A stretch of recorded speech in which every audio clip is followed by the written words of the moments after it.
Alright, it's Friday night, and that means Smackdown on Fox. I got my blue shirt on, so for a review and some fantasy booking, let's take it over to the action figures. We open with Jeff Hardy admitting that he is an alcoholic, and we get dueling promos between him and Sheamus about their bar fight later tonight. Even though my Sheamus figure is a basic, Mohawk Sheamus is the best Sheamus. I still don't want to fantasy book this storyline, because Sheamus needs to be putting over younger guys. But, while he's here, I really want to see him in an Irish faction. Team him with Finn Balor and Becky Lynch, and either Killian Dane or Jordan Devlin, assuming he's not caught up in the speaking out movement. Bayley and Sasha come to the ring and cut a promo about greatness. They're operating on a whole other level when it comes to heel work right now. Nikki Cross interrupts, complaining that Sasha ruined her championship opportunity. She's tired of these heels and wants another shot. Bayley agrees, but only if Nikki can win a match tonight. She hints that the opponent will be Sasha, but then reveals it will actually be Nikki's best friend, Alexa Bliss. Alexa doesn't want to play into Bayley's hands, but Nikki shoves her down to the ground, screaming, "We have to do this." During the match, it's hard to concentrate because Bayley and Sasha are being obnoxious as always on commentary. They're mostly harassing Michael Cole, though. The match is competitive but respectful at first. On the outside, Alexa has the upper hand until Bayley and Sasha get in her face, encouraging her to beat down Nikki harder. Instead, the faces turn around and deck the champs. Things heat up and both ladies show heel tendencies, as Alexa targets the injured ribs and Nikki uses deception. Case in point, after missing a crossbody, the ref checks on Nikki only for her to surprise roll up Alexa for the win. They don't embrace afterwards. Backstage, Alexa admits that Nikki got one over on her. They awkwardly apologize to each other. Alexa realizes that Nikki hasn't always gotten the same opportunities and says she's glad Nikki finally earned this one. They hug. I love these two together, and Bliss Cross Applesauce is still the cutest tag team name ever. This week's episode of the Firefly Funhouse starts with a recap of the swamp fight from Extreme Rules. We open on the severed headlamp. Bray says that was a fun family reunion, and for anyone worried about Braun being trapped in the swamp, don't worry, it's organic. Bray talks to the lamp and says, quote, he had his chance, and now it's his turn, implying the Fiend. He waves bye to end the segment. This doesn't actually address who won the swamp fight, if there even was a winner, or where the hell Braun went. Is he alive and okay? Is he at the Performance Center? Is he still the champion? This answered nothing. Matt Riddle takes on Tony Nese next. Riddle wins quickly in dominating fashion. He then cuts a promo calling out King Corbin for last week. I don't have a Matt Riddle figure, of course, but I am looking to get one. Despite my rather large cruiserweight collection, I actually don't have a Tony Nese yet, but I might be working on that as well. Corbin comes to the stage and says new guys can't call people out, let alone a king. He thinks Riddle doesn't belong in his kingdom. Smackdown is too professional for a frat boy, and Riddle needs to go back to NXT for more seasoning. It's actually pretty interesting that they'd allow Corbin to take a shot at NXT like that. Corbin offers a king's ransom, effectively a bounty, to anyone who can take out Riddle. Matt says he's not a subject in Corbin's kingdom, but Corbin is the next guest on the Bro Show. Nese jumps Riddle from behind and gets a kick to the face for trying to cash in on that king's ransom. Miz and Morrison are backstage, and Morrison is jealous of the hashtag Naomi deserves better. He's trying to create his own to go viral. We have an episode of Miz TV where Morrison claims to be on trend. Naomi comes out as the guest, and Miz almost dies dancing. They discuss the hashtag, and Miz doesn't understand how Naomi keeps going viral despite losing. Instead, she says you should be asking why the fans are so behind her, and why Miz thinks he can pass judgment on her and them. She's been killing it for a decade. That's why they love her. This brings out the special guest, Lacey Evans. She claims it was a pity hashtag and points out that Naomi doesn't have much to show for that decade. Naomi smears her lipstick and beats her up. Naomi is actually one of the few women on the current roster that I don't have. She's not on the list of Optimus exactly. I've just never seen a good figure of her in the stores. If they do have one, especially with the glow belt or a sick hairdo, I definitely get it. Kofi Kingston comes out of the trainer's room saying that he'll be out for 6 weeks with an injury.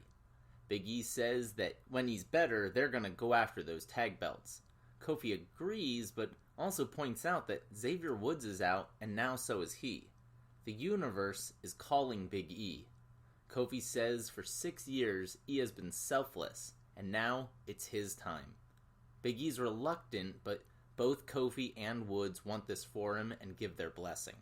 Kofi doesn't want E to wait a decade like he did. Oh my god, I could fantasy book a Big E championship run all day. But for now, let's say it starts out with him proving himself against Sheamus. That also gets the Celtic Warrior out of this bullshit with Jeff Hardy. AJ Styles is on commentary to watch a random match between Drew Gulak, Lince Dorado, Gran Metalik, and Shorty G. Ugh, as a short guy, I hate that name. Although it looks like a Cruiserweight title shot is on the line, this is actually for the Intercontinental Championship.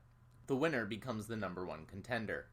AJ points out that Lince and Metalik are tag team partners, and that's not fair. These guys put on a high-flying but technical match. There's teased dissension between the Lucha House Party. AJ praises Gable, who gets in the most offense, but Gran Metalik is your surprise winner.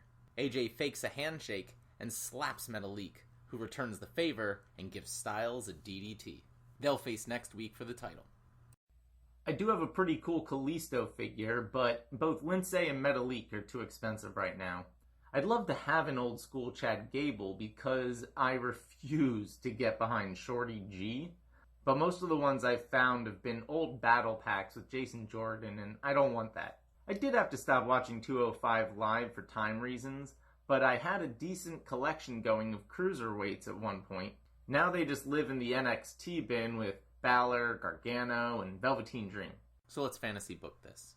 The Kurt Angle Secret Son should have totally been Chad Gable. It just writes itself.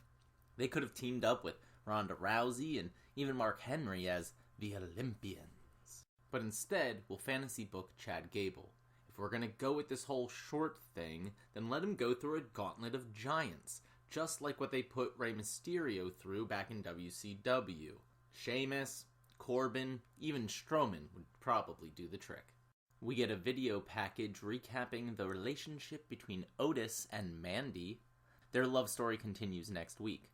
I'm definitely working on getting Heavy Machinery figures. I've loved them ever since their NXT days. Cesaro and Shinsuke Nakamura are being interviewed backstage. They're the new champs, and Shinsuke ponders which table that he put Kofi through was more satisfying. Cesaro regrets not being able to put Big E through a table.